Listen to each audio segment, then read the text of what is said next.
railway clock tells me it's 2 minutes to go, but I think we can begin because people will keep trickling in. It's not an easy place to get to, and I think since our speakers are here, it would be nice to honor them with starting on time.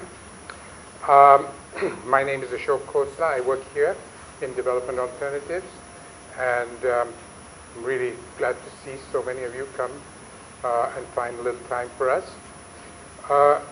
Delhi, I don't know of a single city in the world that has more meetings, more workshops, more seminars, more interactions.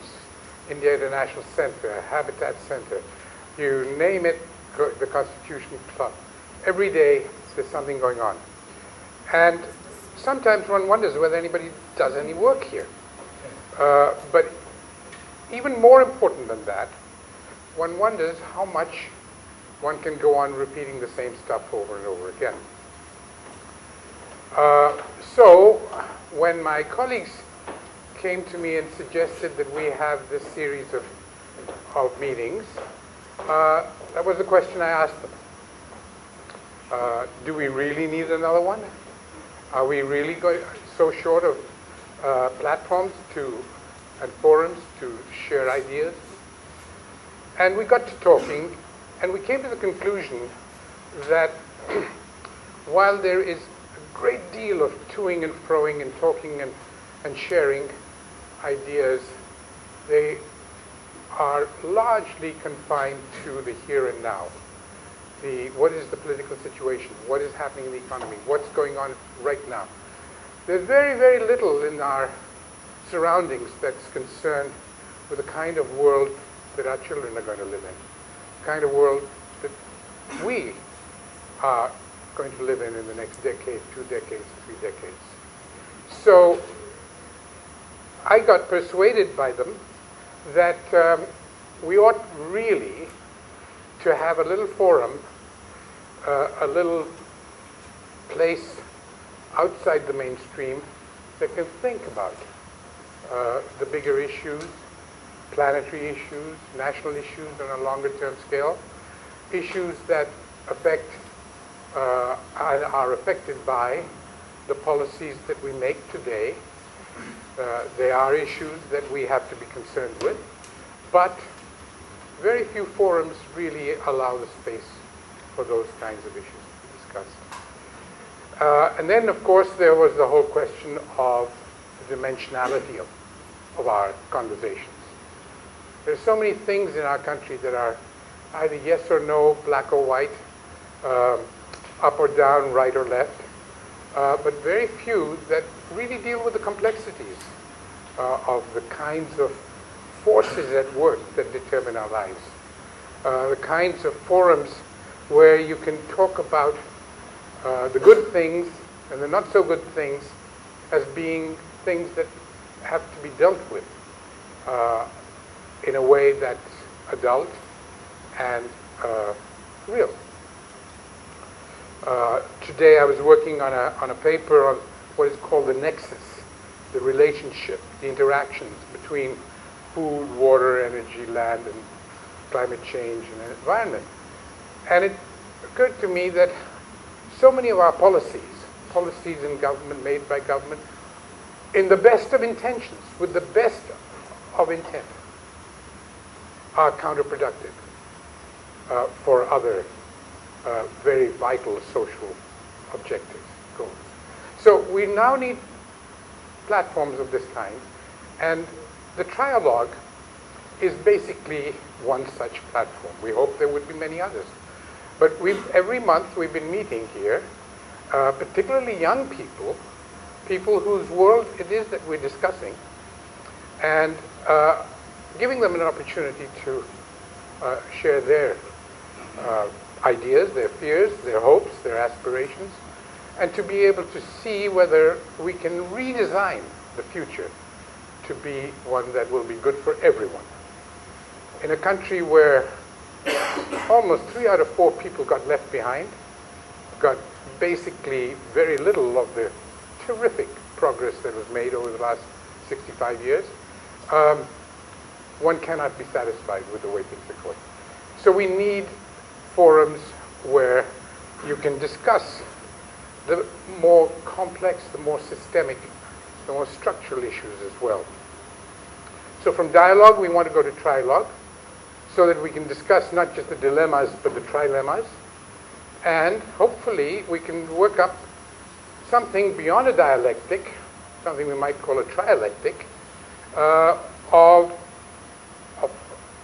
thoughts, of concepts, and maybe even possible policies for the future that we can persuade governments, corporates, civil society to start talking about.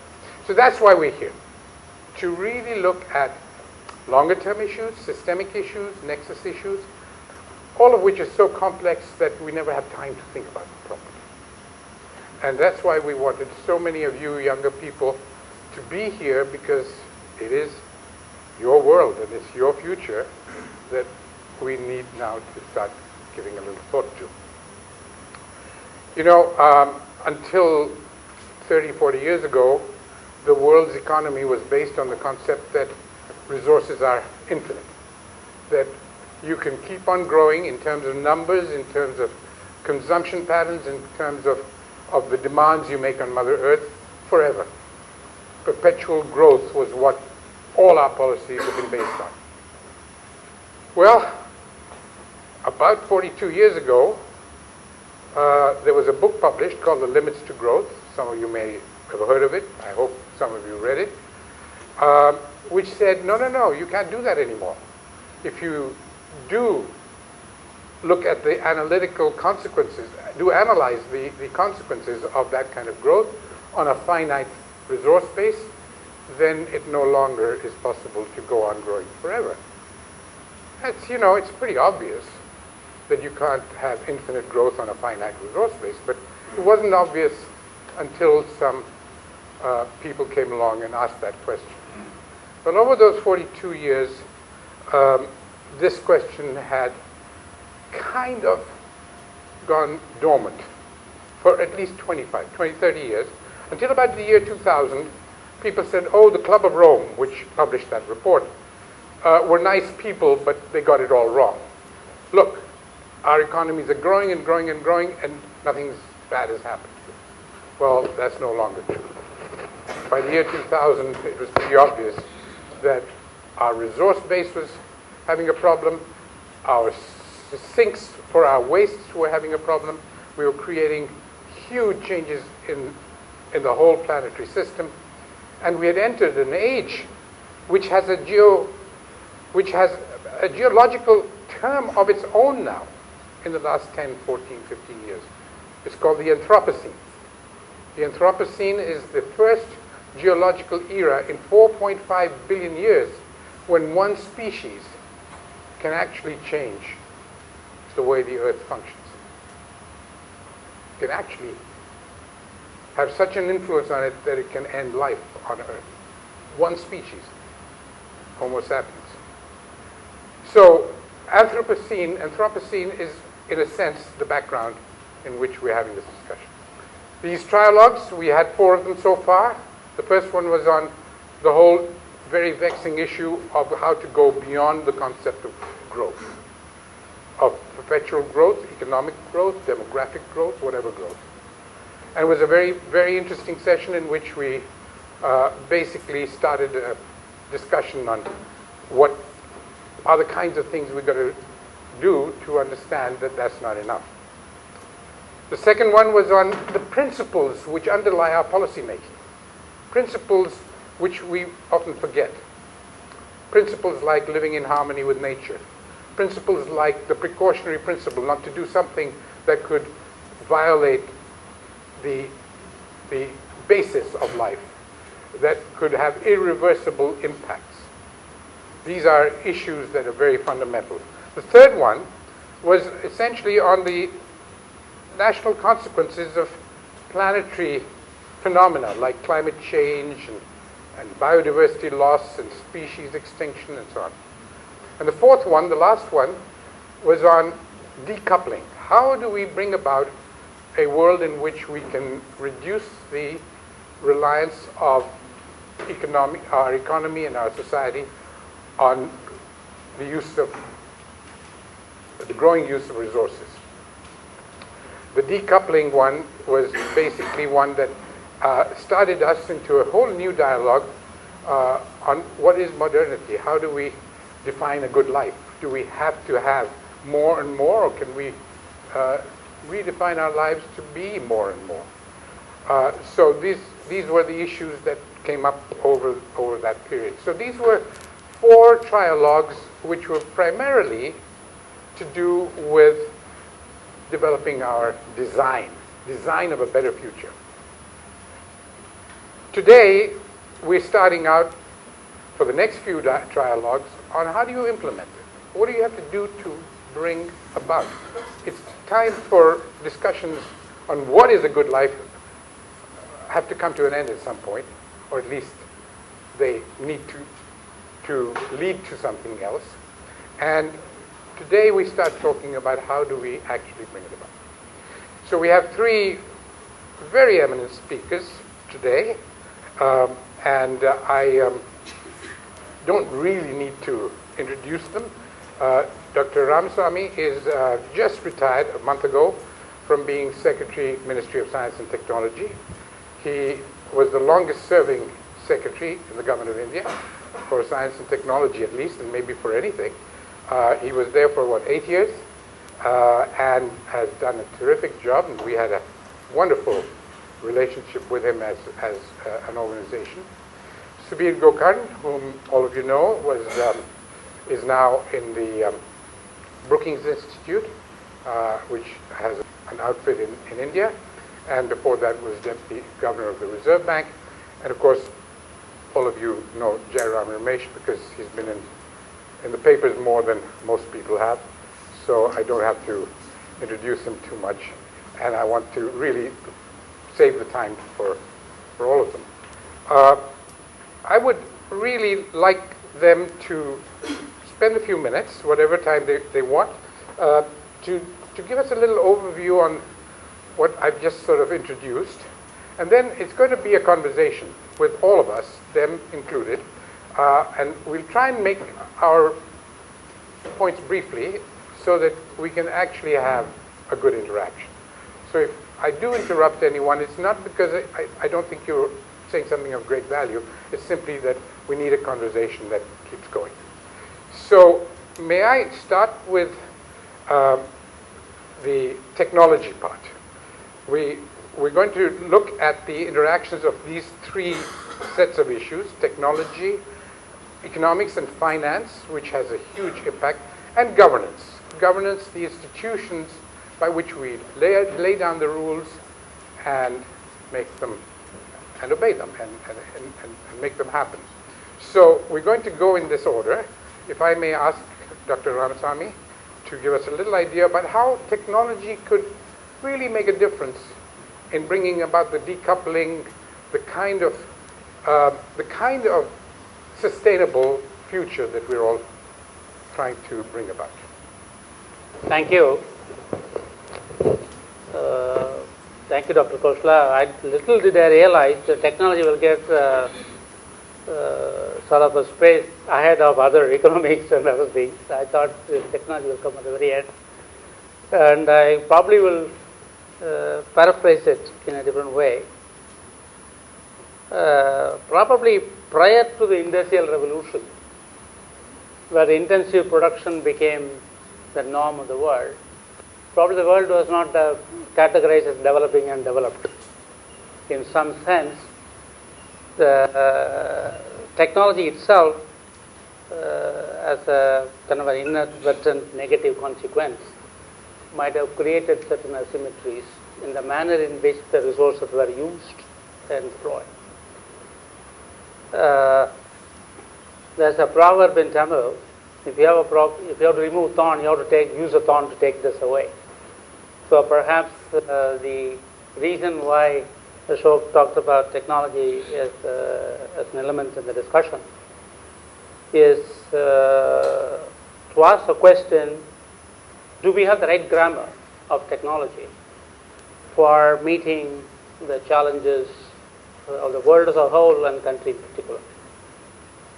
Of course, you hear the word 2047 and talked about 100 years of India. One way would be to go back and look at what others have done in different in 300 years. But that model probably won't suit our context. So let me sort of flag the issue of technology in the context of sustainability, and then how they are interconnected to the other two streams of the economy and, of course, the governance. If we really want to talk about the word sustainability, unfortunately, I started all my life in thermodynamics. I'll consider myself still a thermodynamic issue. Sustainability is about only consuming a fraction of what is replenished. And if you draw further away, then sustainability is lost. Oftentimes, the sustainability issue talks about a time frame over which the changes will have to be really managed well. Nature has always been changing, not that only Homo sapiens changed this process. It has always been changing, but nature changes at her own pace, at her own will. She develops resources, and the intensive production system using the kind of technology that we had probably use the resources faster than the rate at which the resources can be replenished. The emitted environmental process gases at rates at which nature cannot assimilate, exceeding the carrying capacity and so on. So, we talk about the sustainability in that sense. We need to ask a question as to whether the atom efficiency, energy efficiency of technologies that we have used to rapidly grow are sustainable in the first place. So we need to perhaps look at another set of technologies. Sometimes my colleagues in science community always talk about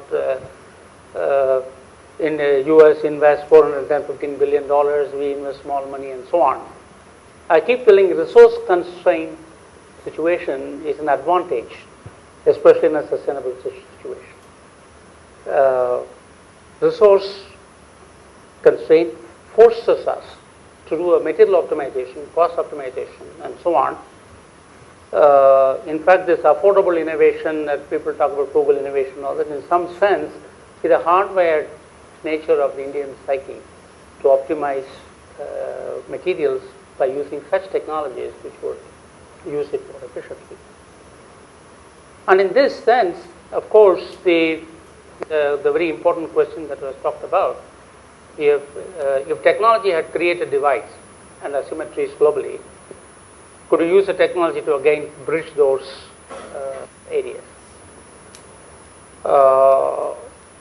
The technology that is used to have a highly intensive production mass scale systems oftentimes prove to be non-sustainable.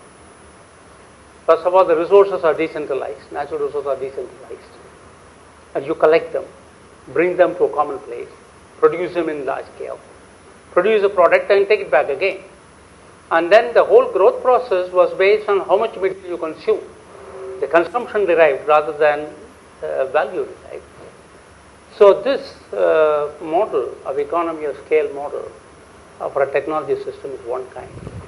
But you can have an economy of scope model for technology where you use natural resources and size the technologies in such a manner that they are viable even for a lower size of the production system.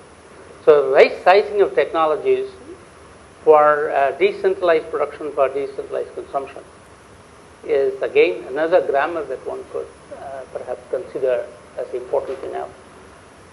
And when you discuss this, I think ultimately we need to ask what percentage of the materials and the atoms that we employ get utilized and how much what's the economy of the material energy levels. And in this, I think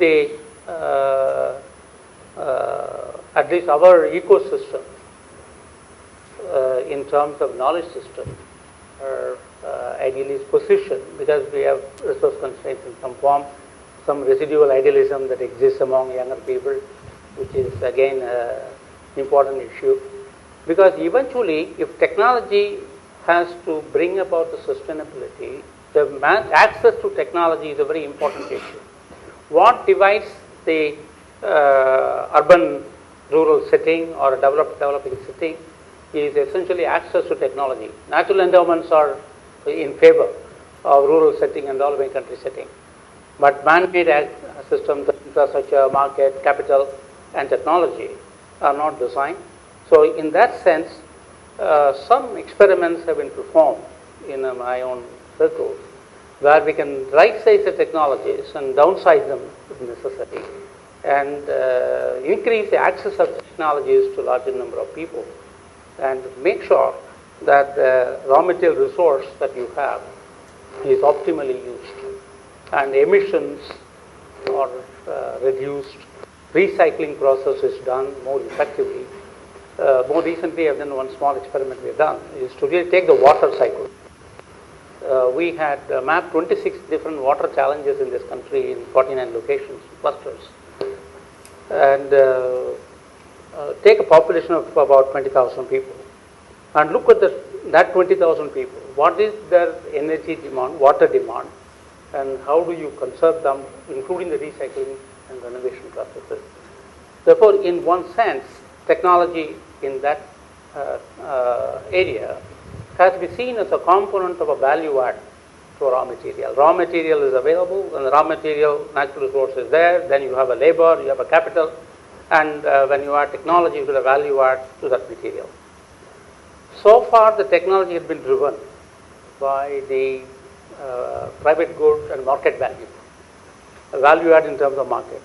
But the sustainability issue would be what the societal value, what is the public good value that you need to add through technology is an issue. And that, for this process, I believe technology will have to go back and look at conservation of materials, reduce it as low as possible, reduce the emissions as low as feasible, and size the technologies in such a manner it need not be backed by a huge capital, so that many people get access to use of technology in that sense. And then, of course, we need to also look at this in terms of the governance issues, whether technology will become useful in terms of benefit sharing, in terms of the access to resources.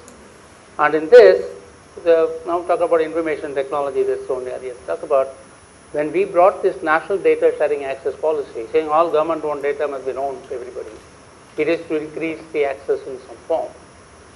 And I think the crucial issue in terms of the technology input to governance is to increase transparency in decision-making process. The technology of the decision support system for maintaining sustainability is what I believe is the next step forward, but I'll come back a little later on any conversation that we may have, because let me not exhaust all whatever I have. Thank you. Thank you very much. Is critically important for decoupling, for making the changes that we need in terms of particularly resource management. But so are economic issues, and the financing systems, the fiscal measures, the monetary system. These are all critically important. And the questions, Subir, that we have more and more in our organization to ask and not getting a good answer for is, are the present arrangements, particularly the financing and the fiscal arrangements that we have, and a money system that's based on perpetual growth. I mean, basically, a debt-based system cannot avoid keeping on growing. Is that really the basis of a sustainable future? And we'd really like your views as an economist on how appropriate it is, and if it isn't, then what do we need to do about it? Well, thank you for inviting me to participate. It's a pleasure to be here. I'm going to sort of twist the issue a little bit in my favor, because I have been working on sustainability issues from the bottom-up or corporate perspective for some time. And I recently gave a lecture called Finance and Sustainability, Regulatory and Strategic Dimensions. So I'm going to crimp from that to try and put some points across. And I may link it up to the macro issues that you put some emphasis on in your introduction. I think the basic link between finance and sustainability is one of incentives. Does the financial system, or do financial decisions, that is decisions to allocate funds between activities, do these give any credit? Do these put any premium on investments that are fundamentally in sustainable activities? Now, if that happens, then you've got a reasonably aligned system where people who are using sustainable technologies, producing products which contribute to sustainability and so on, are recognized by the financial system and have easier access to capital, and is survival of the fittest, if you will. These activities thrive, others are penalized. But that's really not a very realistic description of how financial markets have operated. Financial markets have historically operated on who makes the most money the quickest. And therefore, when you look at the link between finance and sustainability, I think the easiest way to characterize it would be that there really hasn't been any link.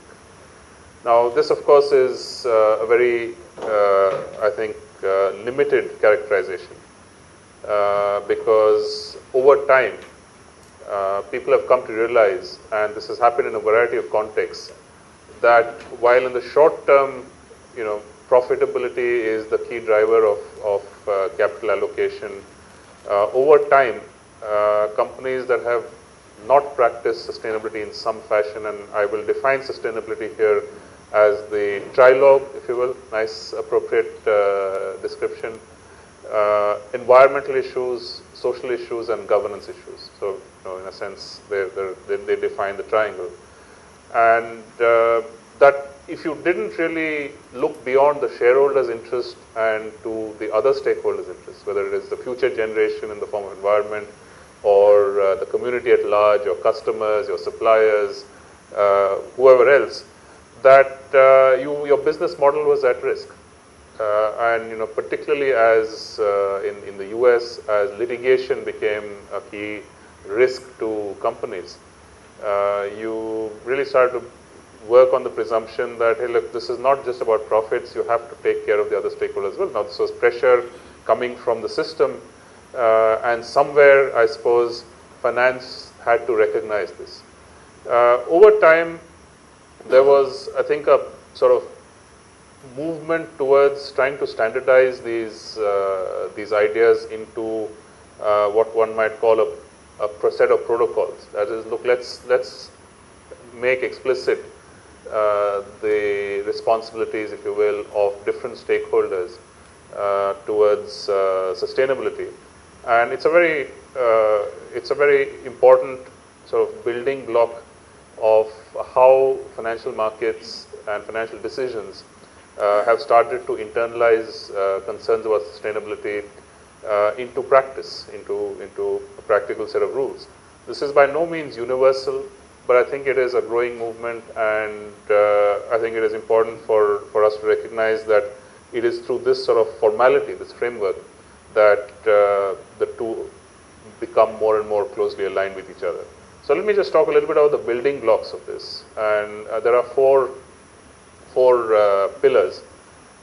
One is called the United Nations Global Compact, which is essentially a set of conditions or principles that companies sign on to.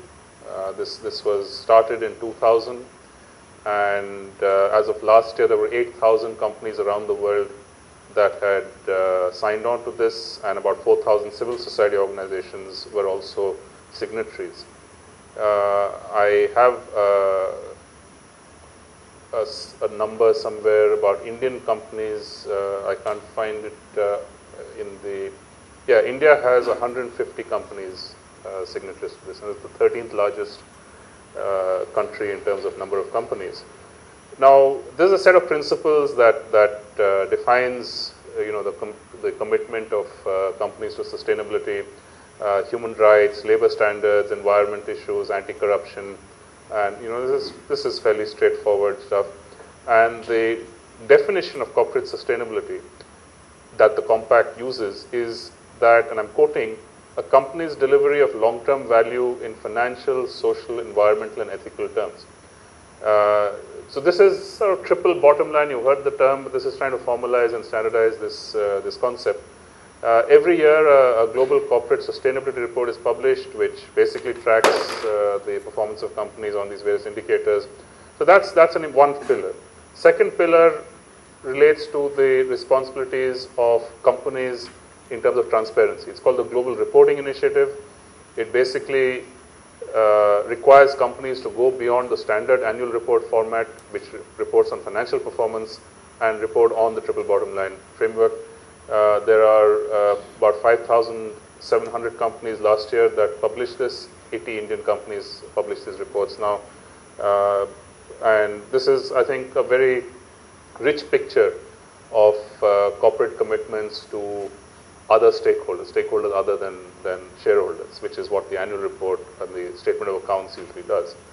The third pillar is called the PRI, or the Principles for Responsible Investment. And this is a set of commitments that investors make.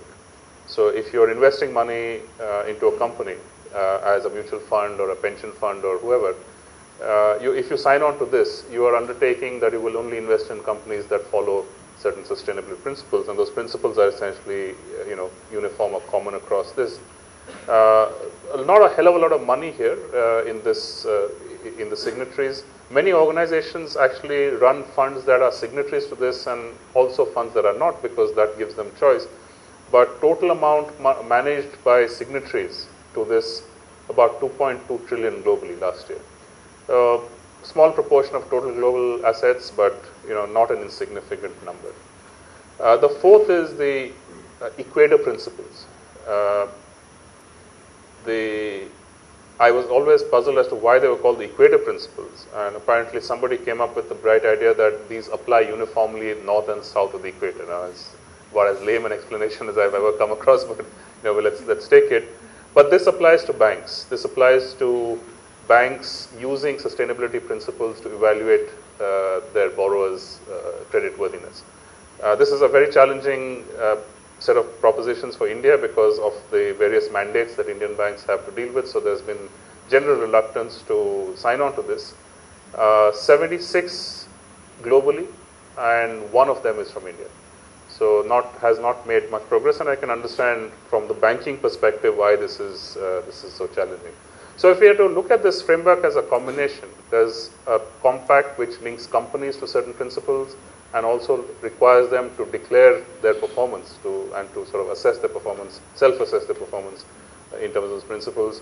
There's the principles of responsible investment, which requires investors to allocate money based on sustainability considerations. And there's the Equator Principles, which requires banks to allocate funds on sustainability principles. It's, as I said, not a very large number. It's not a very large proportion of global money. But having standardized this, having formalized it, and basically, when you look at the list of companies that have signed on to this, this is global corporate sort of top Fortune 500 kind of list across the board.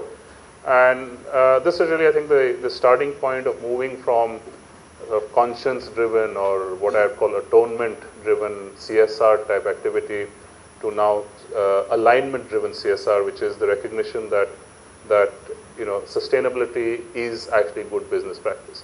Now, does this translate into a sort of unambiguous relationship between good sustainability practices and financial performance? Because if it doesn't, there are limits to this approach. There, the evidence is sort of mixed. There's a survey which I cite which studies about 160 research papers looking at the correlation between sustainability and financial performance over a long period of time, over almost 30 years.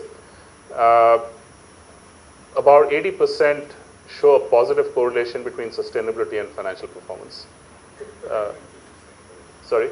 A commitment by the corporation. Yeah, if you score them on sustainability indicators and you correlate this with their profitability or some measure of financial performance, about 78%, 80% show positive correlation. So basically suggesting that if you are a good sustainability practitioner, your financial performance is likely to improve. But this is not overwhelming evidence. There are a number of studies that show the opposite, which is that if a company commits to sustainability, it might dilute its financial performance. And many control factors are used. The more rigorous the controls become, the sort of more diluted this finding becomes. And also there is no suggestion or no proof of causality here. Now I want to cite my own work in this area in India. I was involved in the development of something called the ESG India Index. This was when I was in the private sector 7 years ago. We won a competition to develop a sustainability-based product for the Indian financial market. And we put together an index which scored companies on sustainability indicators, environmental, social governance. And we put together this index which actually was set up for trade on the National Stock Exchange. It's still there, but I don't think anybody trades on it.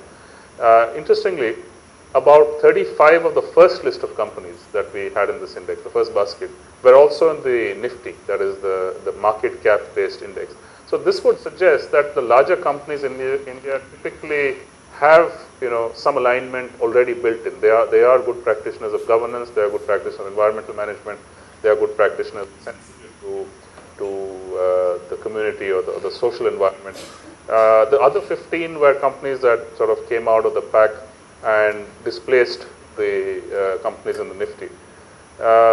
This, I think, basically is a positive indicator of larger companies in India at least starting to recognize that it's not all about profitability, it's not all about short-term financial performance, that you've got to build sustainability practices into your business model. And I think that is really the most powerful driver of bridging this gap. I just want to cite the example of ITC, which is actually a company whose chairman, Mr. Yogi Deveshwar, has been perhaps the most visible and the most vocal champion of sustainability practices in the corporate sector. And this is somewhat at odds with the idea that the bulk of this company's revenues come from tobacco. So I once asked him, how do you reconcile this philosophically? So he said, if I didn't have the tobacco, I wouldn't be able to do any of the other stuff. And that, I suppose, is the sort of dilemma that companies have to face. That if you want to be sustainable, you cannot do it for very long at the expense of the bottom line, and that balancing act has to be found. And to the extent that sustainability practices do not completely derail the business aside of it, which I think very often does happen, you can find a balance. I think that's basically my opening statement, and I'll come back to these issues. Thank you, Subir. Well, it's really not just a dilemma, it is really a trilemma. I believe that in another 10, 15 years, a corporate captain of industry like Yogi would not be able to say that anymore. It's no longer possible to justify bad behavior in terms of generating funds or capacity to do good things. So, just to, in no US sustainability portfolio is a tobacco company ever. Tobacco and weapons are two industries which will just not show up. Basically, it's not acceptable in any index. Well, I hope we will come back to you because this is a very solid input that you've given us regarding what the corporate sector can do, but we also really need to understand what the policies on our economy, and particularly on our financing systems, are going to do for promoting sustainability. And we'll come back to that. But, you know, in addition to economics, the other two strands, the other two threads of sustainability are environment and equity, social justice, or fairness. And there is probably no one in the world who's had a bird's eye view from 50,000 feet as well as from almost down at ground level on both those, on the issues of environment and on the issues of developing the lives of people who really got left behind in remote areas, more than Jairam Ramesh. He's been a minister in the biggest country in the world which has democracy, and he has dealt with both issues over the last many years. So we'd like to hear a little bit of a balanced view on these two strands, and then we'll come back to balance them with the others. Thank you, Ashok. First of all, it's a delight to speak to an audience who will actually be around in 2047, even though the speakers may not. But, you know, usually audiences in Delhi seminars are geriatric. This is the first time I'm actually finding the overwhelming majority young and, if I may say so, female. So it augurs very well for sustainability. Ashok, I want to actually step back a little. And I think in the current political environment of growth triumphalism and technology triumphalism, we, the champions and advocates of sustainability, are faced with an existential crisis. And we need to go back to the drawing board and ask ourselves the question, why green growth? And communicate our answers in an idiom that the Vijay Prataps of the world will actually understand. Well, I think that's the big political challenge we are facing.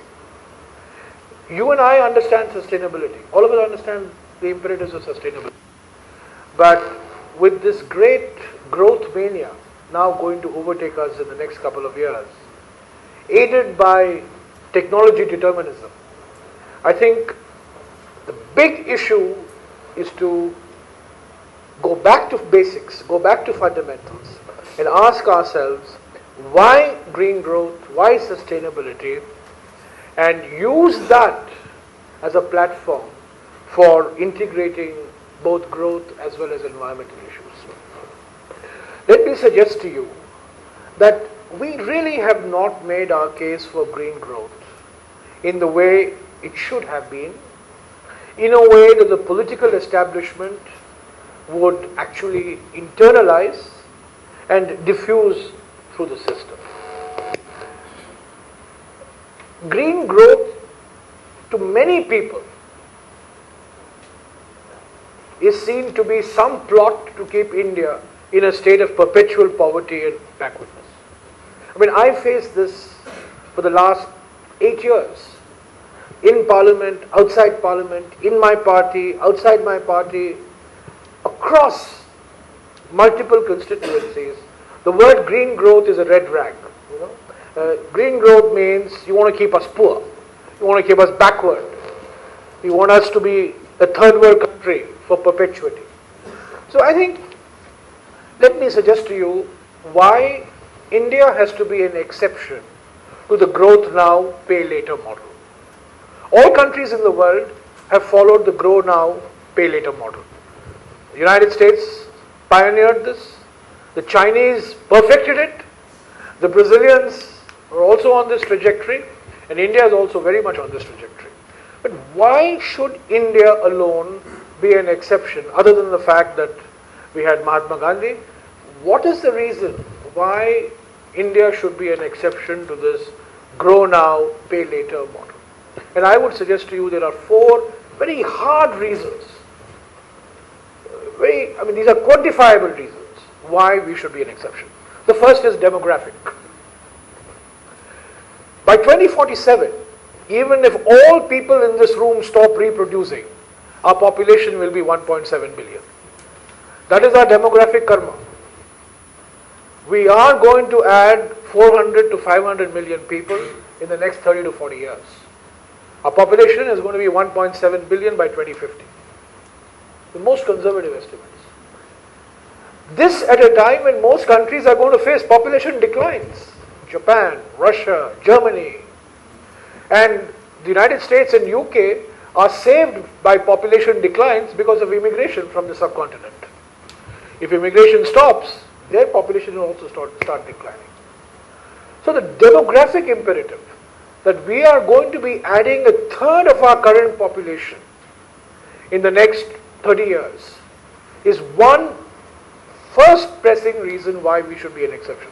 And after all, what is sustainability? The Brundtland Commission, written by our common friend Nitin Desai, defined sustainability as the ability of the current generation to meet its needs without jeopardizing the ability of future generations to meet theirs. So if you were to take this definition of sustainability, then the fact that India, the only country in the world that's going to add such a huge population over the next 30, 40 years, necessitates us to pause a little and ask ourselves, should we grow now and pay later? The second reason is climate change. You have alluded to this. There is no country in the world which has multiple vulnerabilities to climate change as India has.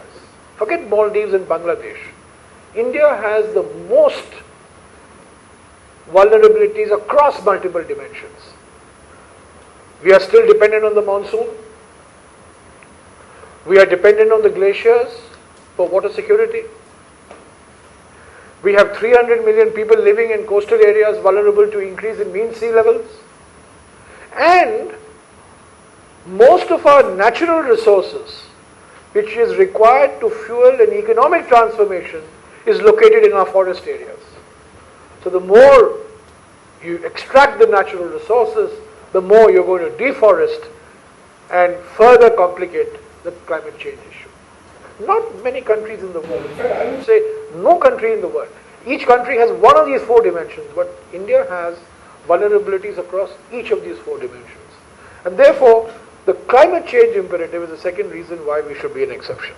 The third reason is the public health reason. It's not recognized adequately in this country that environment is no longer an elitist middle class issue. It's become a public health issue. The dumping of toxic waste, the proliferation of water pollution, air pollution, the contamination of our rivers, from which we derive our water supply, has had very serious, very deleterious public health consequences, an increase in the incidence of cancer, and certainly an increase in the incidence of respiratory illnesses, particularly in urban India. So the public health dimension of the environmental issue is something that is now emerging and is something that we ignore at our own peril. And the fourth and most, I would say, in many ways, the most important reason why India has to be an exception to the grow now, pay later model is that in India, unlike most other countries, environmentalism is still a livelihood issue, not a lifestyle issue. It involves access to forests, it involves degradation of land, it involves protection of water rights, water sources, and what you call environmental issues, what the pink media calls environmental issues, are really basically livelihood concerns of tribals, people living in the periphery of forests, people depending on water sources, and people whose land, farmers, small farmers, marginal farmers, whose common pastures have been taken away or their lands have become degraded. So Ashok, I would argue that the most immediate challenge for us as a collective and we are all interested in sustainability, is to reinforce the message. Today more than at any other time. Greenpeace is only a sort of a, the headline. But behind the Greenpeace is a mindset. Anybody who talks environment, anybody who talks sustainability, anybody who talks green is a growth phobe. I mean, that is the psychological environment that has been built up in this country. That is the political reality today. And therefore, our main challenge is to reinforce in an idiom that people will relate to at all levels, why green growth? Now, the next question is, how green growth? And that's really what this trilogue is all about, means of implementation. Just recently, if you haven't seen it, I would recommend it to you. I fought a battle for 4 years in government to get the word low carbon accepted.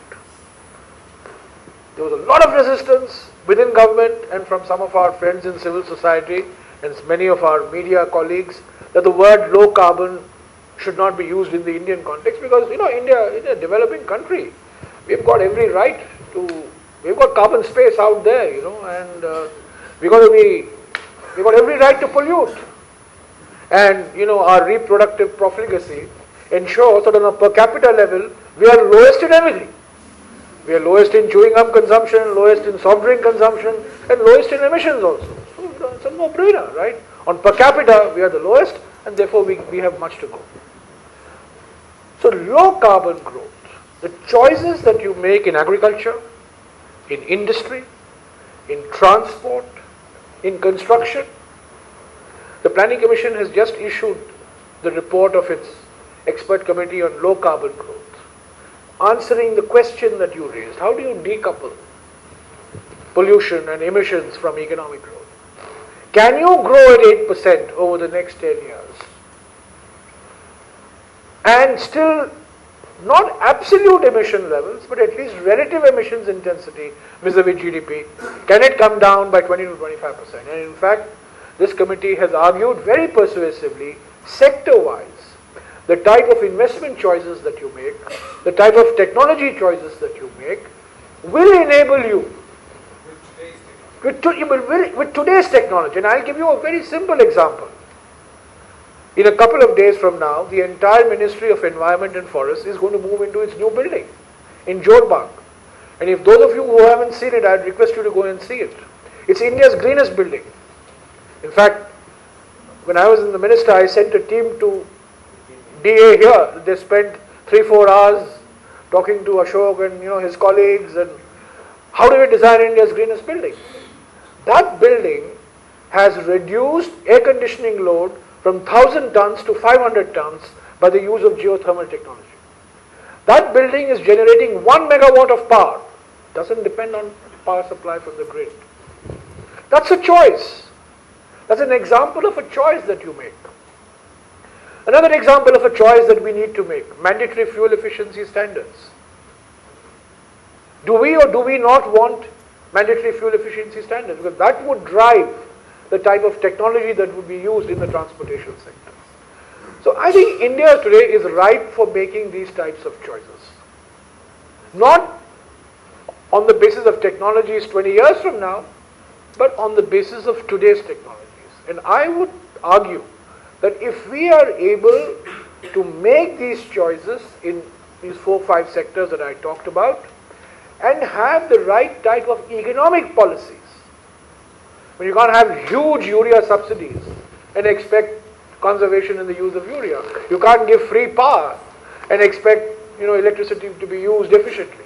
So there is a economic concomitant to all these technology choices. But with these investment and technology choices, I think it is possible for us to maintain an 8% growth trajectory, 7 to 8% growth trajectory, and at the same time meet the objectives of sustainability, ecological protection, choices have to be made. You know, Al-Biruni, 1,000 years ago, in his book, writes, the Hindu is a peculiar animal. When confronted with a choice, he takes both. Gone are the days in which you can do this. You have to make a choice. Sometimes the choice you will make consciously is in favor of a growth-propelling, growth-enhancing investment. But there will be occasions where we will be called upon to make these choices in the interests of large-scale sustainability. So I think, Ashok, the why green growth issue is paramount, urgent today. The how green growth issue, what laws we need, what regulations we need, what market-friendly instruments are available, it need not be always through regulators and regulations. The United States solved its acid rain problem largely through the use of market-friendly instruments.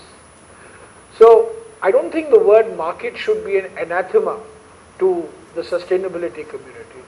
And I think if we accept some of these issues, we will take this trialogue forward. By the way, this is the first day I heard of the word trialogue. I must tell you, I didn't know what a trialogue was.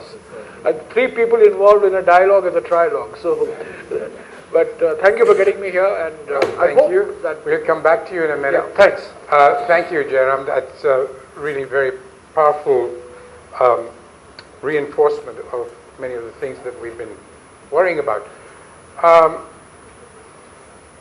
Environment, equity, fairness, social justice. There's now more and more evidence that even growth suffers when you have unequal societies, highly unequal societies of the type that we have. So on various fronts, we have a number of counterintuitive or countervailing ideas that haven't been part of the mainstream, which are now beginning to be understood. Let me give you an example. Jairam has been really talking about many of the issues that were big, let us say, last year or the year before. Energy, issues of carbon emissions, and so on. But some of you may have read in the newspapers in the last few months that there's a sand mafia in this country. Have any of you realized that we've run out of sand? And it's a construction material without which you cannot do anything. You can't make buildings, you can't make roads, you can't do anything. And let me tell you something. This is not just a phenomenon in India. Singapore has completely run out of sand and has destroyed 2 islands in Indonesia by digging all the sand out of them, and is now manufacturing sand out of rock. This is a global, worldwide phenomenon. Sand, I give you as just an example of what we're heading for. Scarcities and vulnerabilities on almost every front. And don't forget, this is for the rich. Singapore and the people who use sand in India are not the very poor people. It's a very large part of the world, more or less half the people of the world are excluded from even thinking of getting many of these resources. So we are actually now facing what you might call a discontinuity. Things have very, very recently, in the last 10 years, changed in a manner that's going to affect your lives in a totally different way from what its history has given us over the last 200 years of industrial revolution. I will come back to our speakers who've given us really terrific food for thought, but I just thought I'd open up the floor a little bit and let you make some comments. This is not just questions. You're welcome to make comments, but you have no more than 60 seconds each. Yes. Bombay 63 batch, first batch. My question to Dr. Ramasami. Sir, is not technology responsible for climate change? How do you counter it? I thought I said it very politely that the technology caused all the unintended negative consequences. I said it myself. Not uncontaminated. Listen, we are responsible for climate change. Who asked is the only earth where we can live. to explode nuclear bombs. Where is that millions and millions of degrees centigrade of temperature? It is right here in our backyard. And we have created problem. Now we are finding out solutions.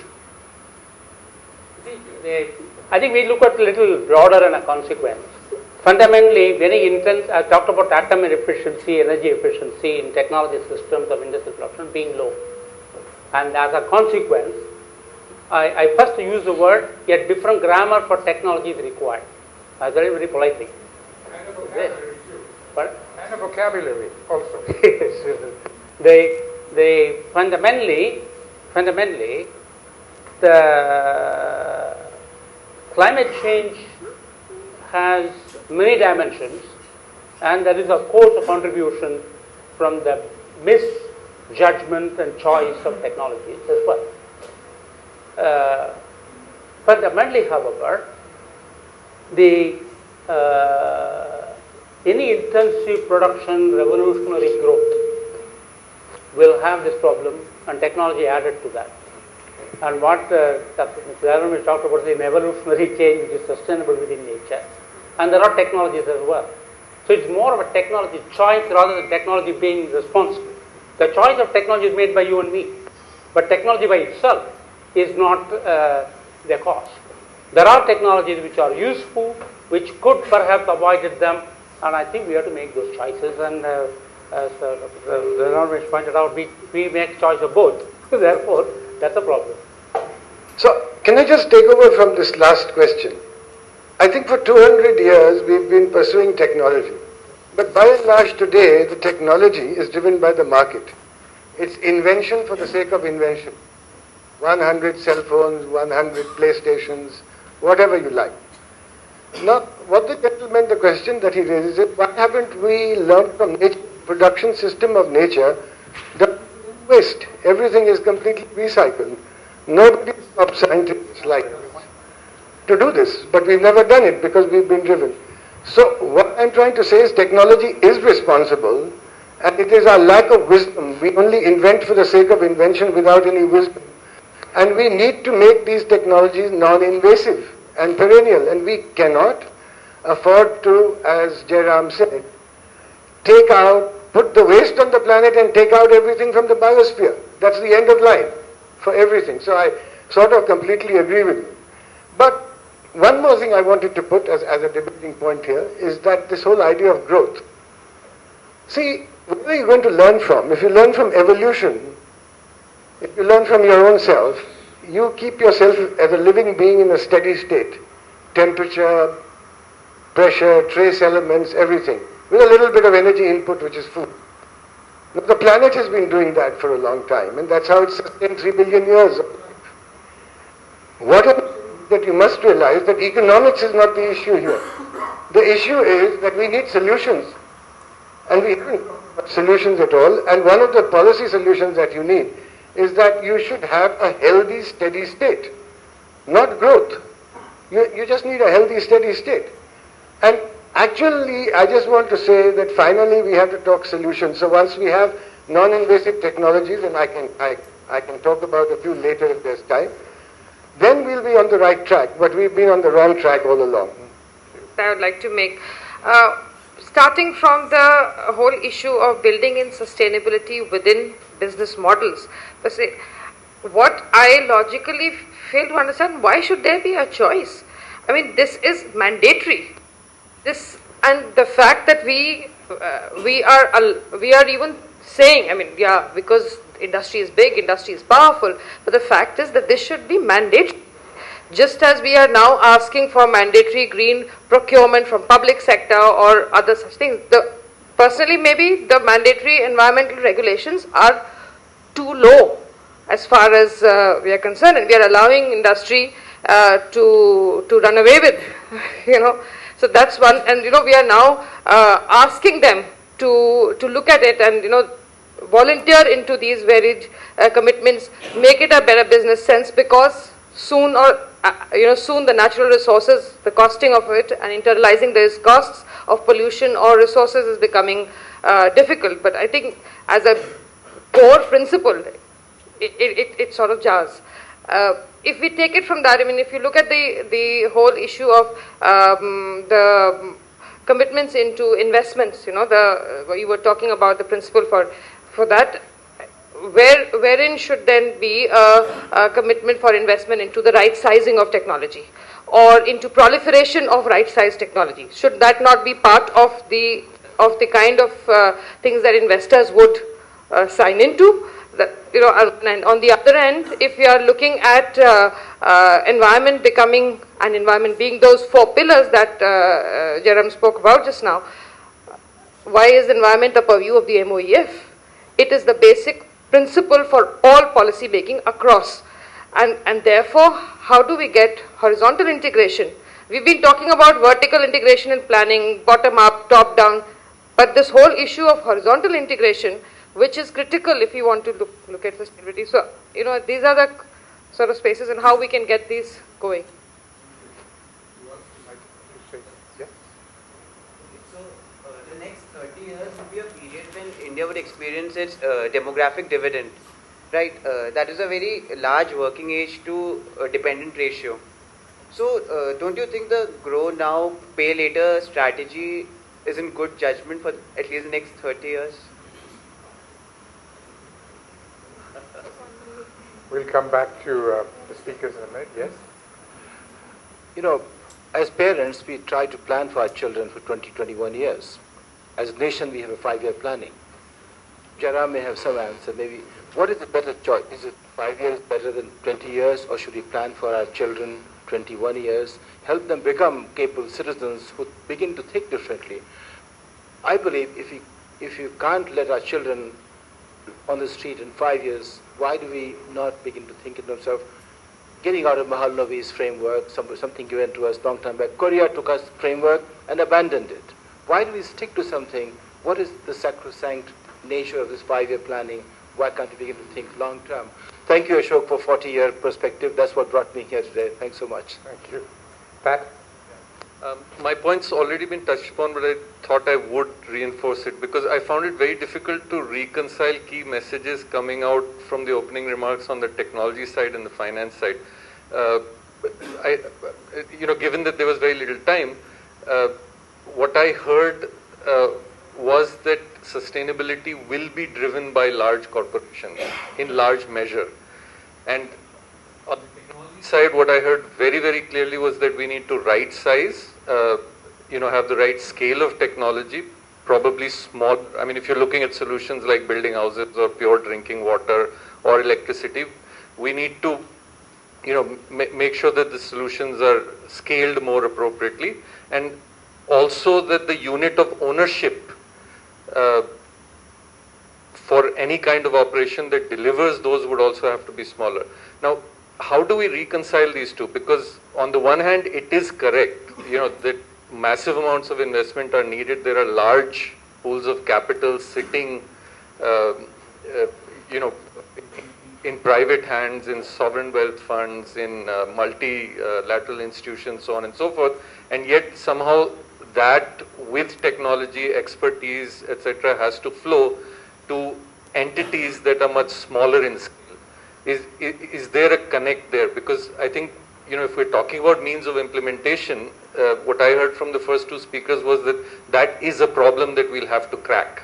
Right? We cannot rely on, corporations to deliver drinking water to the small towns and the villages, right? So is there a connect there that we have to sort out? Would you like to respond? Because I was afraid that this might be phrased that we have differing in different ways. That's not true. I will take a real life anecdote. It's not a commercial break for leather sector, certainly, but it's a good lesson for the country to learn in the context in which you are meeting today. 1996, the day I was appointed director of CLRI, Supreme Court ordered the closure of 400 companies in Tamil Nadu. Great welcome step. On that day, there were big issues and we developed a technology plan. Somebody in the media asked me this question. Give me an answer, yes or no. You say you have a technology to solve the problem, but they didn't use it. Is it because they didn't know that you have a technology, or they didn't believe in your technology? So I said, look, they knew, but they didn't have the wisdom to use it. Now let me take this position. But until this force came in, industry was not ready to use the technology. They've looked at this environmental responsibility as something like not their job.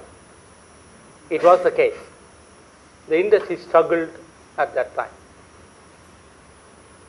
We right-sized the technologies to look a complex blend of the Tamil Nadu sector. Because there are companies which have a larger capacity, there are companies with very smaller capacity, and so on.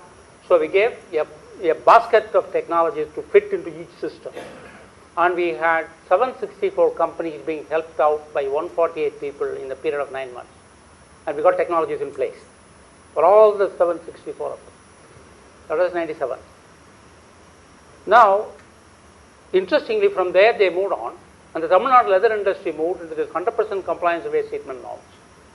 They went again to a zero emission of liquid, to a recovering the water and reusing the process. And we gave the economics of each one of these processes in terms of technological space that we worked on. That's okay. It turned out that I moved away to Technology Bhavan 8 years ago. So last month I went back to Chennai. I was trying to find out whether this has sustained.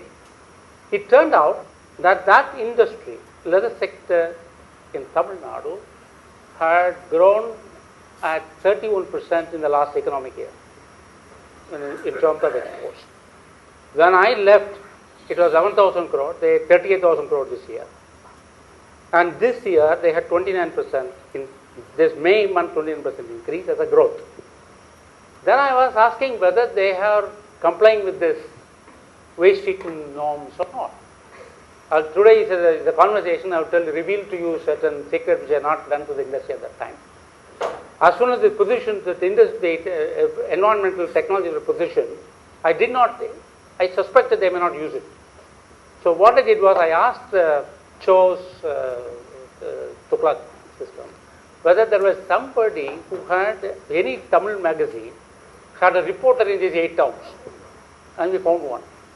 And I made an arrangement that they will report to Tuklak in case these fellows are not maintaining.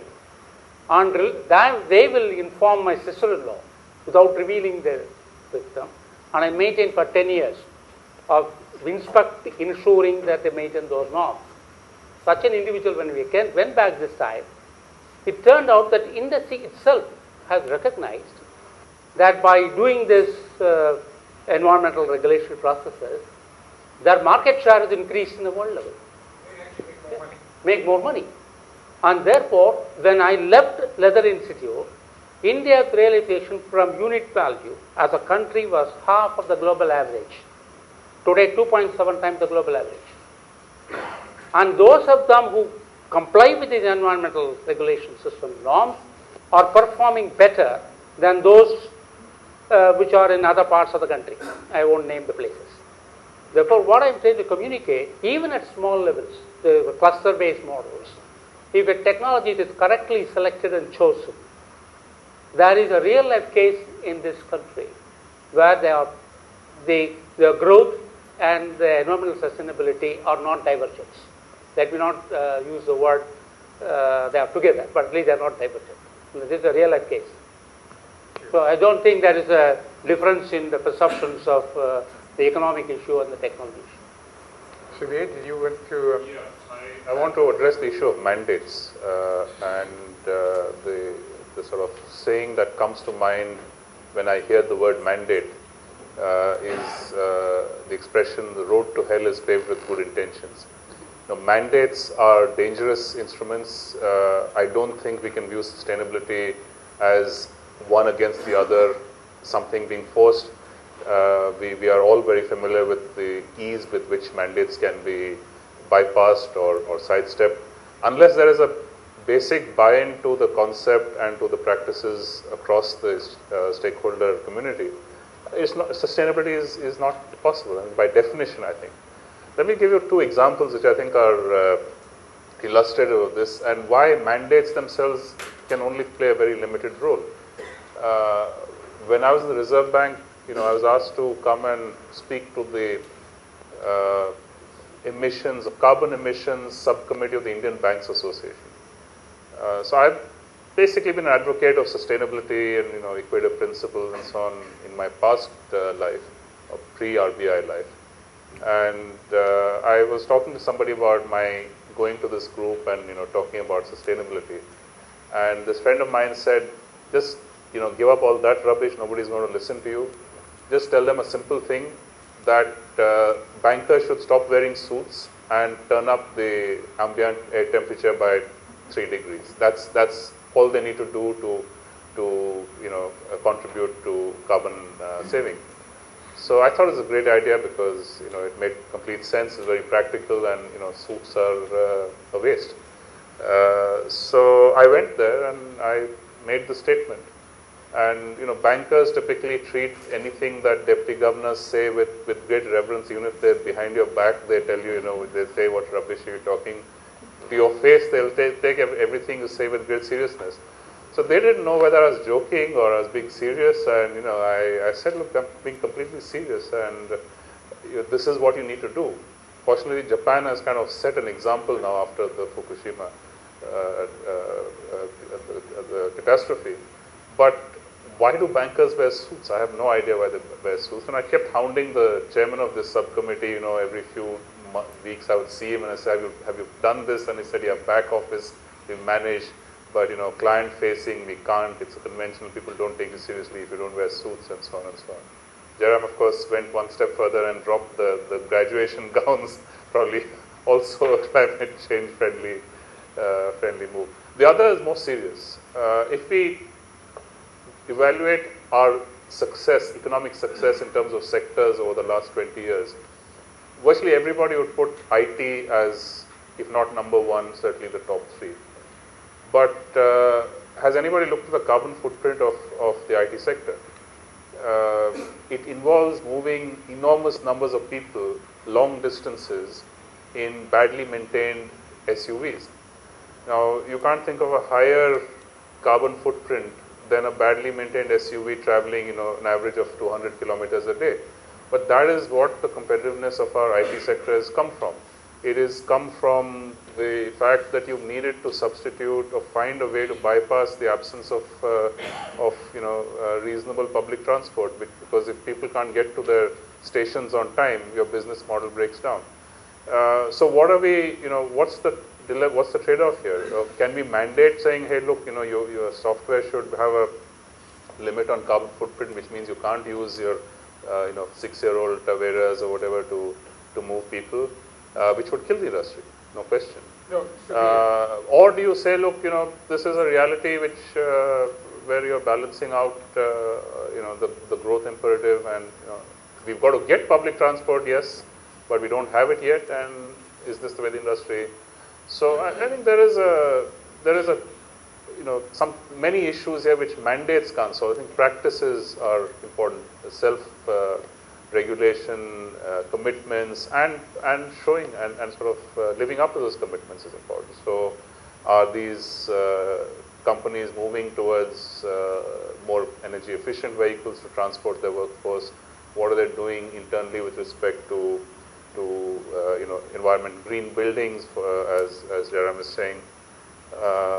I came across a number for the Reserve Bank, which basically said that out of the 9 LEEDs platinum buildings in Mumbai, 5 belong to the RBI. That was in 2011. So this clearly, the RBI was taking kind of lead on this, and the private sector was not really very much in the game at that point. Had the Supreme Court not said, mandated CNG, Delhi would never have been cleaned up. So there are situations where I think what she said is relevant. No, absolutely not. But I'm saying that it cannot be, the solution cannot be, so there are fully issues, mandated.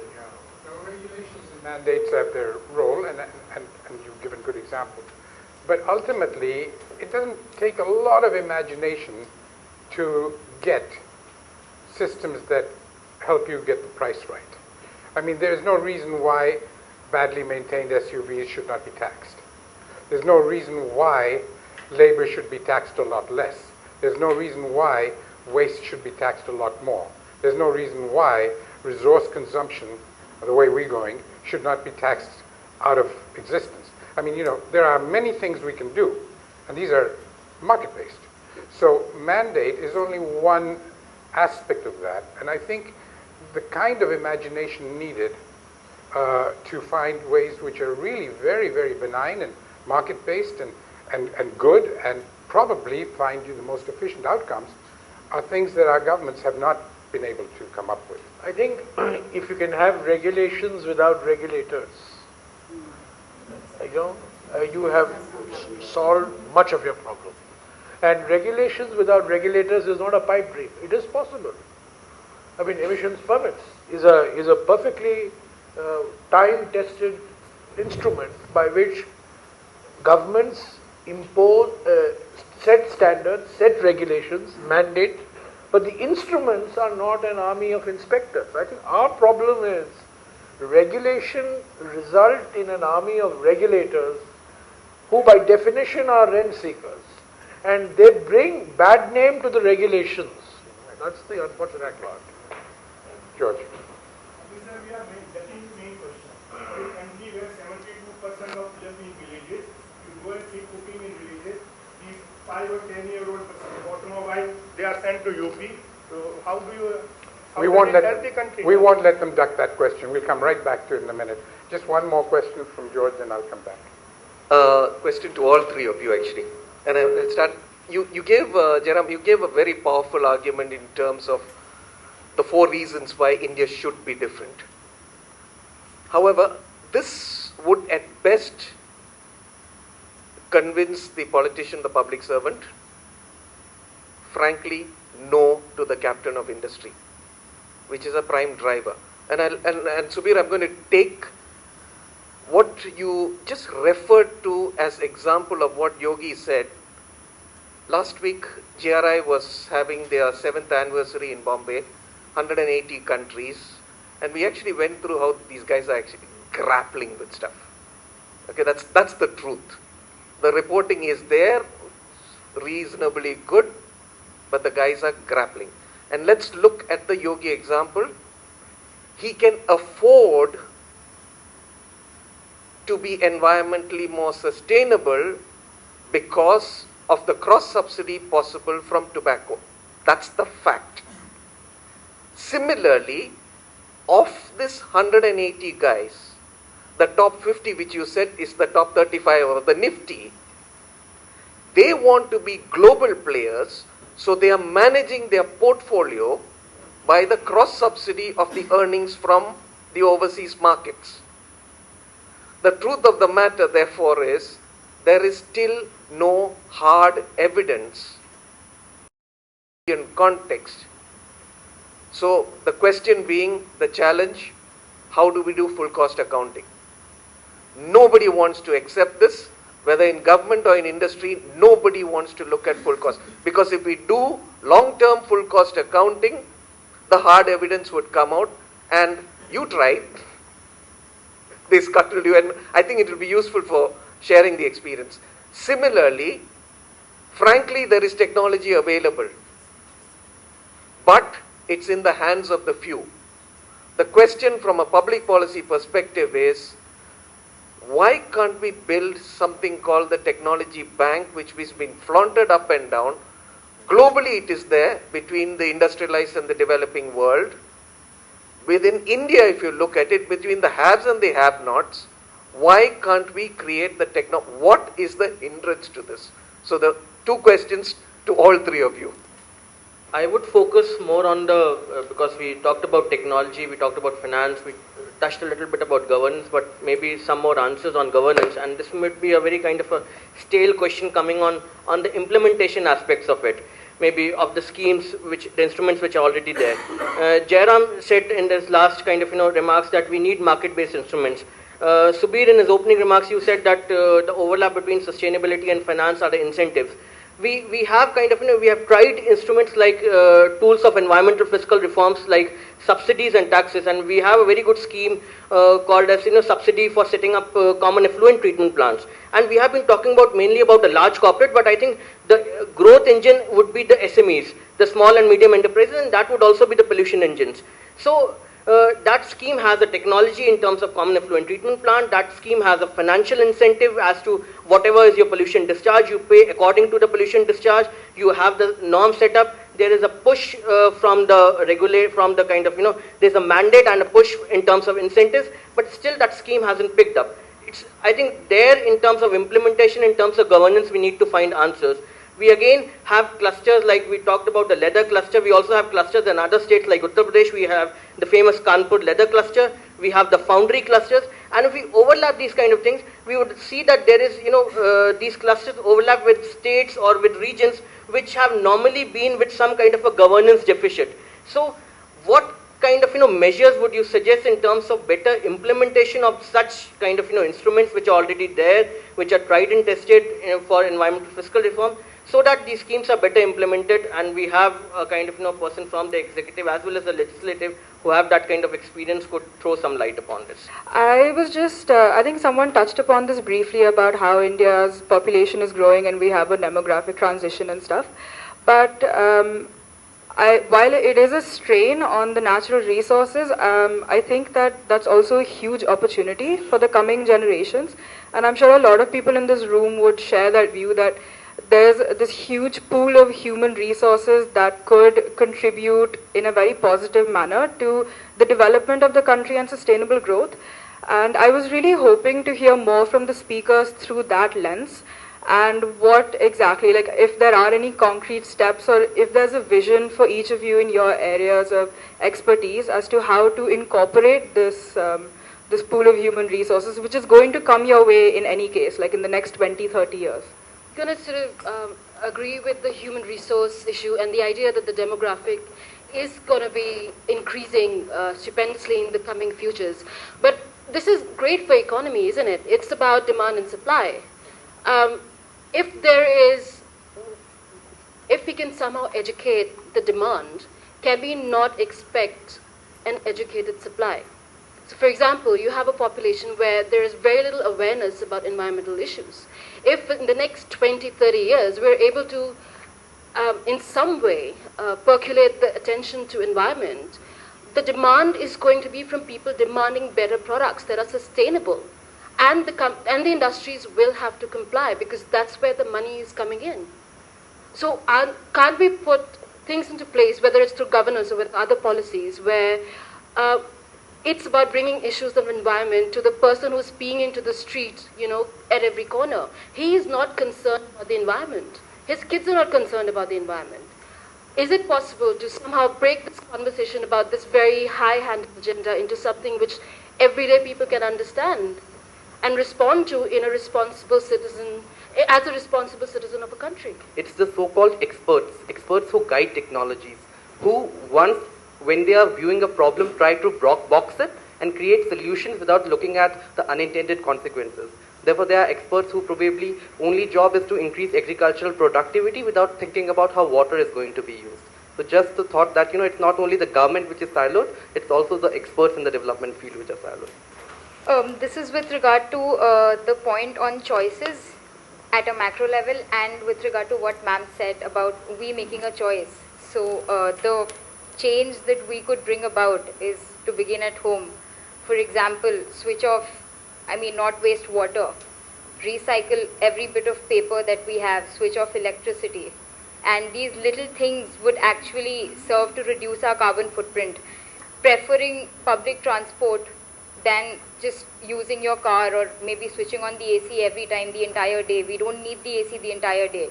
It's just that if we switch it on for the entire day, we sort of aren't able to adjust to the heat.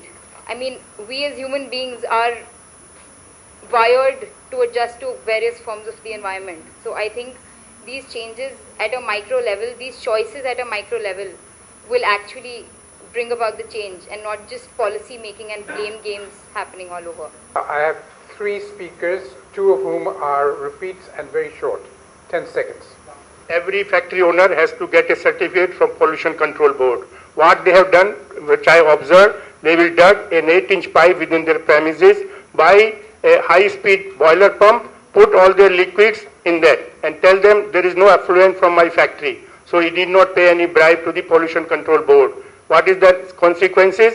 You go and visit Sanganer in Jaipur or Ghaziabad. Those people living in juggies, if they pump, they'll get blue water, green water, yellow water. This is the ground reality of my country.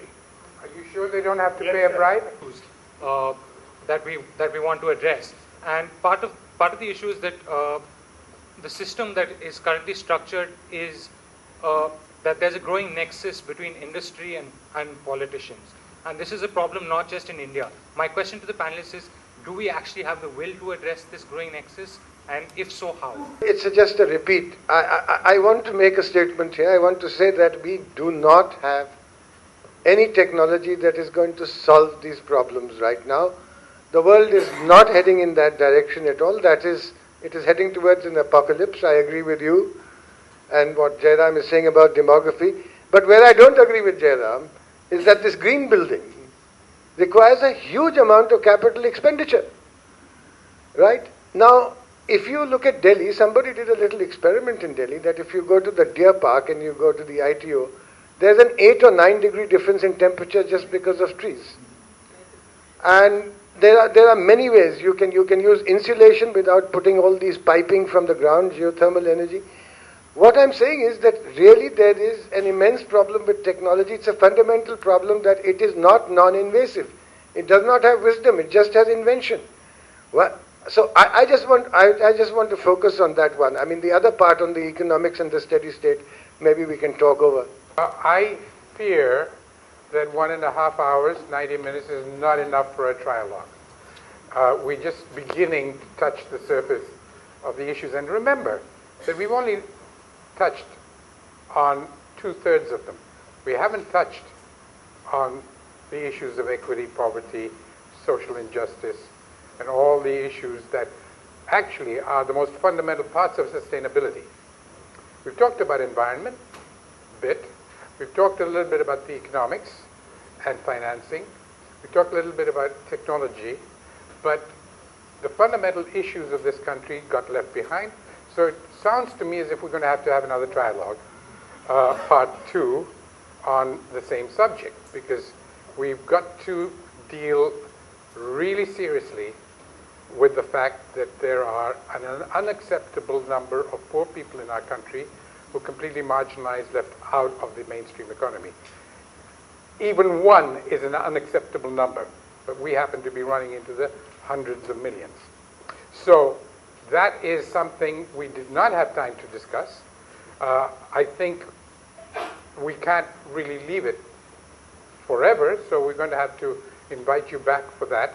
But before we close, I'm going to give a few minutes each to the speakers to round up. But could we go the other way this time? A couple of issues that have been raised. I think the important point that has been raised is that this grow now, pay later. Since we are a young society, and we are going to continue to be a young society for the next 30 years, why should we not grow now and pay later? Because the guys who are going to pay are the guys who are going to be earning now, right? It's a very important point that he has raised. Given the age profile and the demographic dividend that is expected from this growth process. I think we don't have time to get into this, but it is an important issue. It has to be addressed because I think most of us are starry-eyed about this demographic dividend. I don't believe, by the way, in this demographic dividend theory, but it is a very important issue, and I hope that we will have a discussion on this separately. That's one point I wanted to flag. The second point I'd like to flag is the point that was made by this young lady here. My experience actually is that people are far ahead of the government and far ahead of the corporate world. They don't understand environment as environment, but they understand it as clean water They understand it as something that affects the health of their families. The air, the breeze. I mean, I have heard the most uneducated of people talking to me about chemical contamination in parts of UP. Or when I go to Chandrapur, which is probably the most polluted city in India today because of open cast coal mining. They don't talk environmental issues. They talk khasi aati hai, cancer ho raha hai, those types of asthma bada hai. The language is different, but I think people are very concerned. People are worried. But the discourse is dominated by a small group, which has, in my view, a great interest in giving primacy to the growth process over some of the choices that you make, which may actually lead to a decline. I mean, Yashwant Sinha actually gave a statement, I don't know which economist was responsible for that, which said that my tenure in the Environment Ministry shaved 2.5 percentage points from India's GDP growth. I mean, where they arrived at this number from, by the way, that number is quoted in the IB report on Greenpeace as well. So you can imagine what the state of I in the IB is. So my own experience has been that people are, you don't have to educate people. You have to educate the policymakers, and you're right, you have to educate the growth drivers. You have to educate the corporate sector. That you have to move from profitability to sustainability, as Subir said. That, as ITC has demonstrated, you can be profitable if you are sustainable. There are many other examples of Indian companies I know who are making major investments in sustainability, not because they are great corporate citizens or CSR or anything, but because it's good business. I think a lot of people are doing this, looking at sustainability as one of the pillars of profitability. And I think that's going to be a very big issue. The final point I'd like to mention, of course, is that this issue of technology has come up, and why can't we access technology? Why can't we have a technology bank? Why can't we do this? See, one of the great benefits, or one of the great advantages that the first green revolution had was the fact that all the technology was in the public domain. It was developed in IRI or CIMIT or publicly funded laboratories. It was released through IARI. It was released through publicly funded institutions.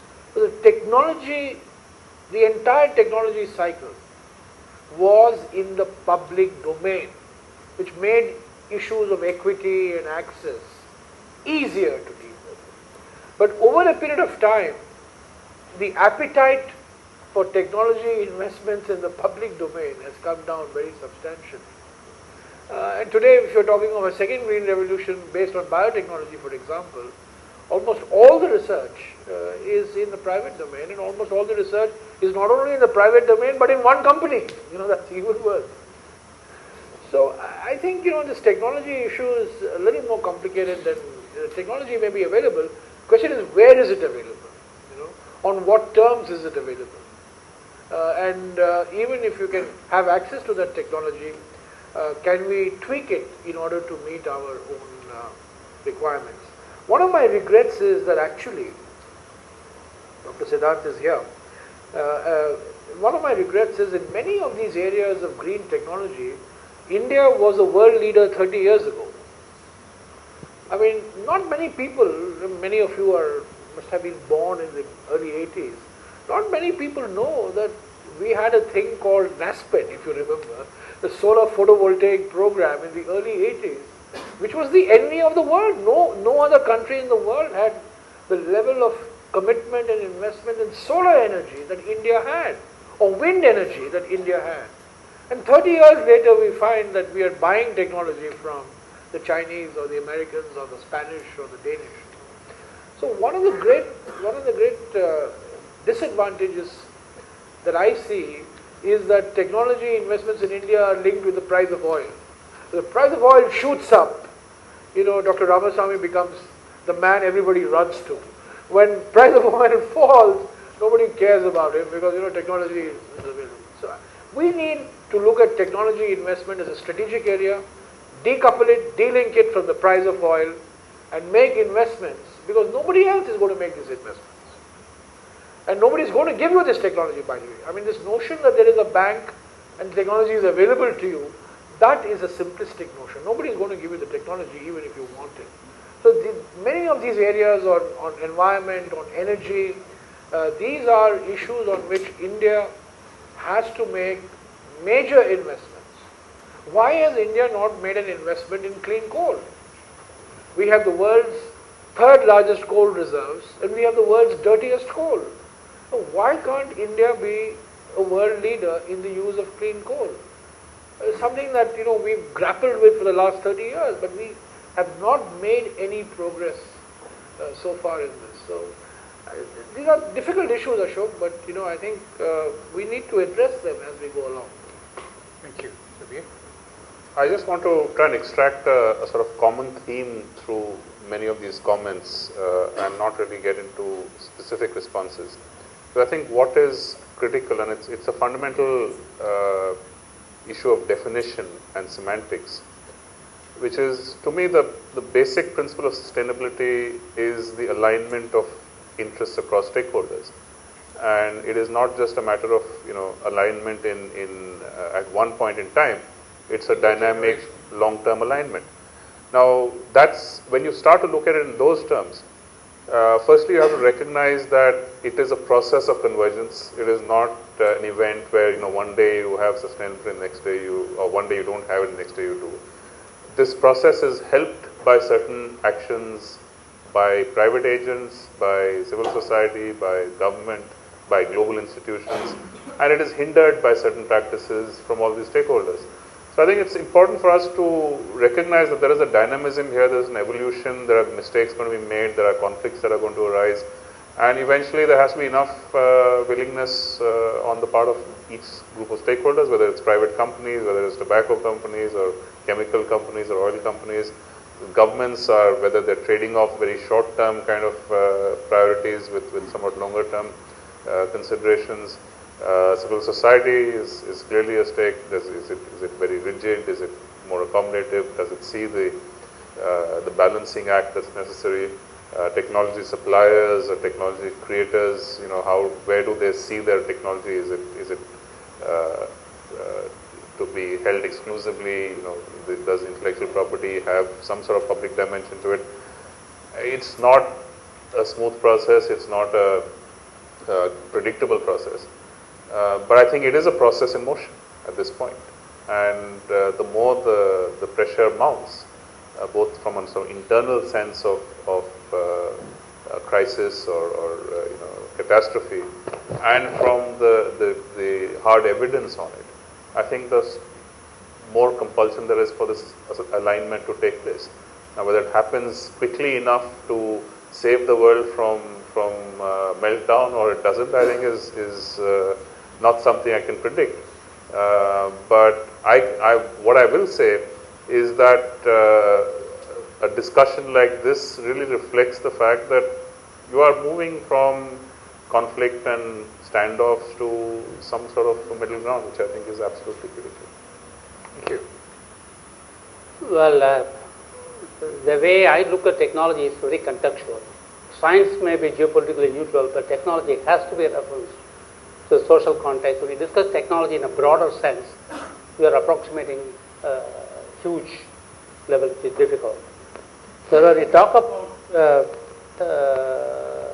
sustainability, I think it needs to have a coalition among all people concerned. It's just not industry, not technology, not finance.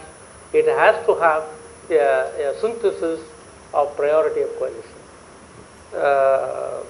Of course, in the Indian context, any statement you make will be correct. Very bad to very good, both will be at the same time be somewhat somewhere happening. Therefore, I would not at this moment like to take a position that technology is a vein or a solution for all.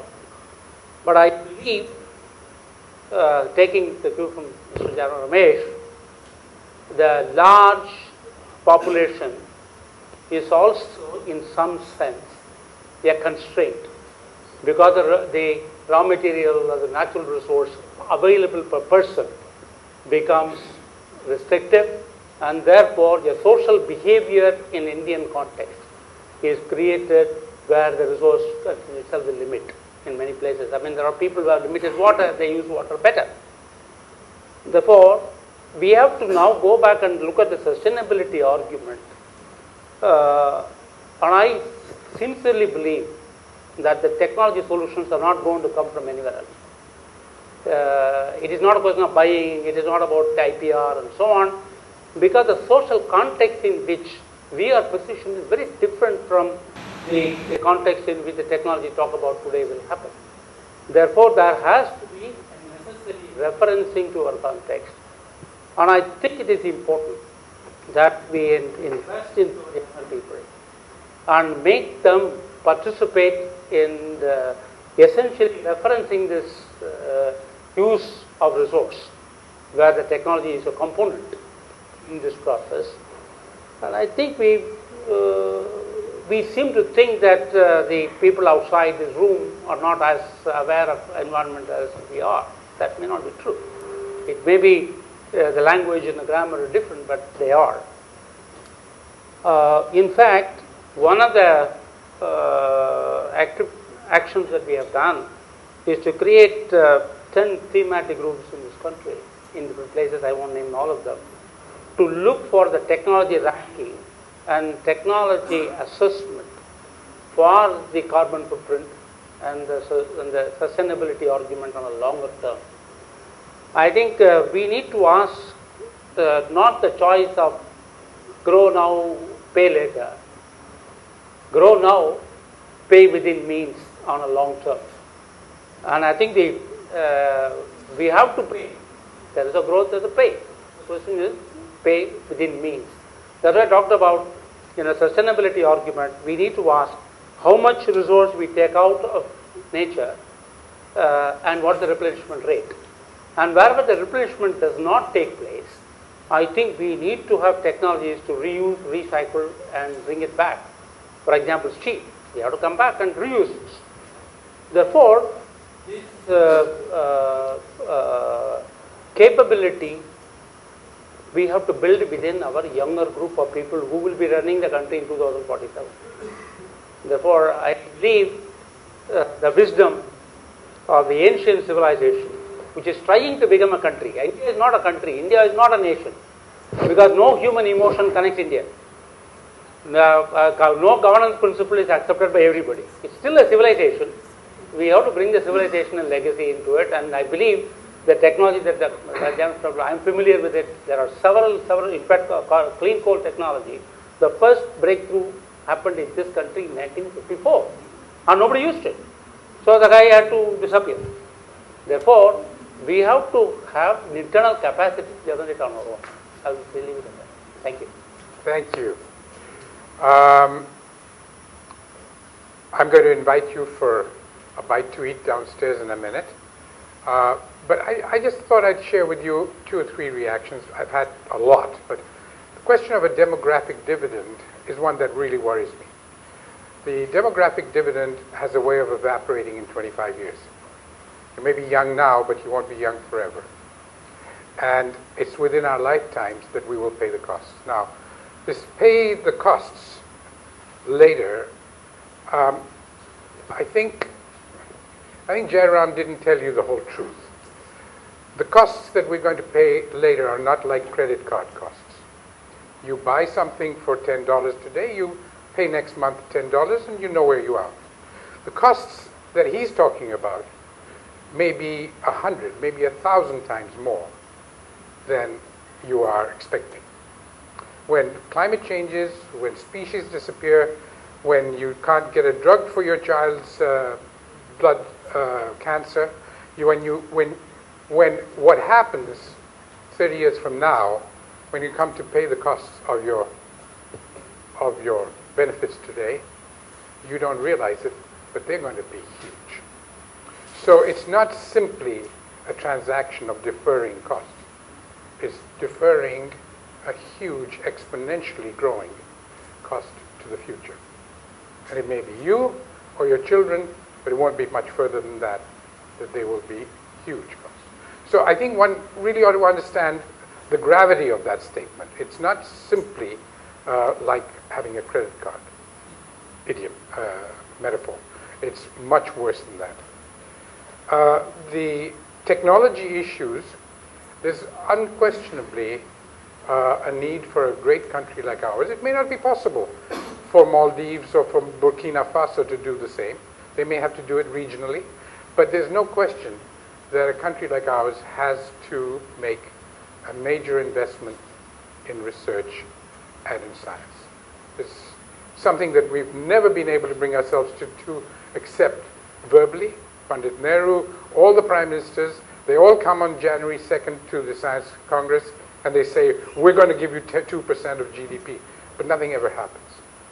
So we've got to really understand that. But the investments that we make in people, particularly in our girls and in our women, and the investments we make in nature, particularly in our forests, soils, and waters, are really what's going to make the difference for the future. And frankly, I think those messages haven't got through to the people who run our country. And it's really the young people like yourselves who are going to have to take the responsibility to carry that message forward. So I'm grateful that you all came. We are actually, I'm quite serious, we've forgotten half our subject today. And we are going to organize another meeting. The problem with these meetings are continuity. Different people come different times, so we don't always carry forward the thought process in a logical and continuing way. But if all of you are in town in a month or so, we will invite you all. Have you given us all your names and addresses and everything? Then let's continue this conversation. In the meantime, there's some biryani downstairs. Okay, come and eat something.